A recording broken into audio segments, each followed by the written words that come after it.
Hi guys, last time we left you, we had finally gotten the bus, the Sprinter, and the vanagon to the entrance to our property, and this week we're going to show you how we actually got access onto our own off-grid property.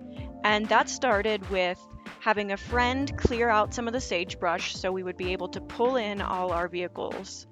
So he cleared about an acre or two for our living area, and then we got our bus situated the way we kind of liked it, um, so that it was south facing, so we would have the best solar exposure, and we also have the best views of the mountains this way.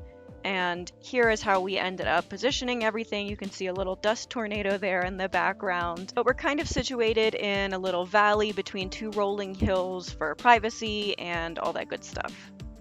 So we were super happy to have all of our stuff on our actual land, but that very same day we came to the realization that we were not going to be able to get in and out with our two-wheel drive vehicles because we got the Sprinter stuck twice. So the next order of duty was to start to cut in a driveway beyond just the simple dirt two-track. So here you'll see our friend with his tractor. He's scraping out this driveway path, making it nice and flat. So we got that dirt moved around so that we could prep this spot to put in pit run, which is rock. Here's Sven showing you what the current makeup of our dirt is, which is basically just sand. So then we ordered the pit run from a local company, and he brought in 4 separate truckloads of pit run and dumped it for us on our driveway area. And this took basically the entire day as he had to drive back and forth to town every time, and he was able to spread it out a little bit for us. But then you'll see we took to it with shovels and rakes, spreading everything out, and Nim is being very helpful here, helping us get this a little more even so that we would be ready for the next load. And our friend with his tractor was not able to come out this day. Otherwise, that would have been a lot easier. So we just did this by hand, working a little bit to get everything smoother.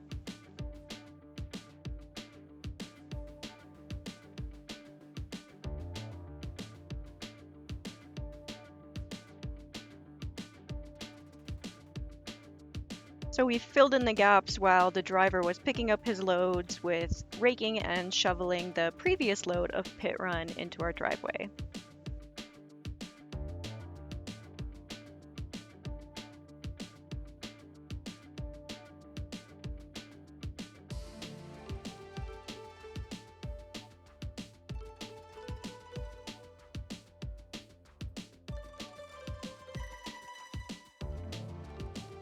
Here's the next load of pit run, which he was able to dump in multiple spots to fill in a couple holes and make everything even.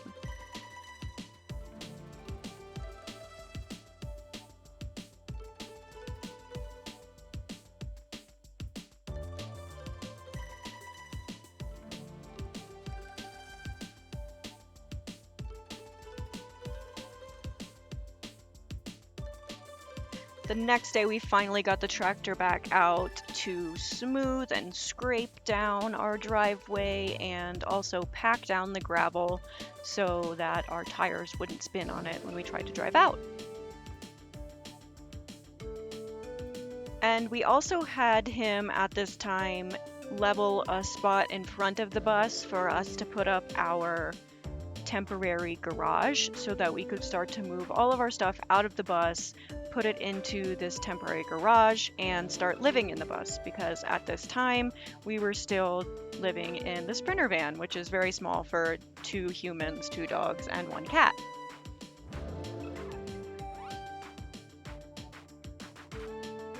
So you may remember this is what the bus looked like at this point, packed full of our stuff.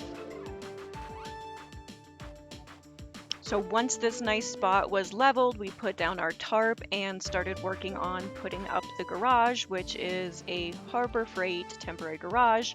In retrospect, not the best decision in a very, very windy area, which you'll see in a little bit.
And this is really funny to watch back after the fact because you can really see the clouds rolling in and the weather starting to turn, which we didn't notice at the time. And we were just blissfully unaware, plugging away at our little shed, thinking everything was going great.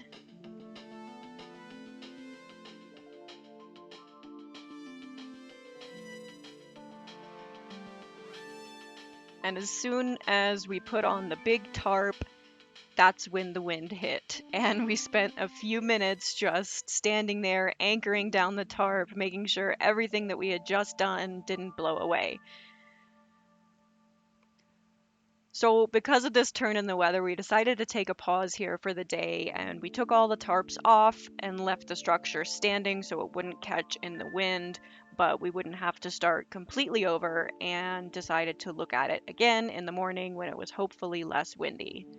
And unfortunately, this part we didn't get on film because we had to scramble a little bit, but we braced all the sides with leftover lumber to make the structure more sound and sturdy. And we also used ratchet straps to anchor it to the ground. And now it was not going anywhere. So we got a nice early start the next morning, and the wind was better. We were able to get the tarps onto the structure, and everything went a lot smoother, much more stable with the extra bracing. And we finally got this thing up and ready to store our stuff so that we could finally start living and sleeping in the bus and not having it just full all with all of the stuff that we moved.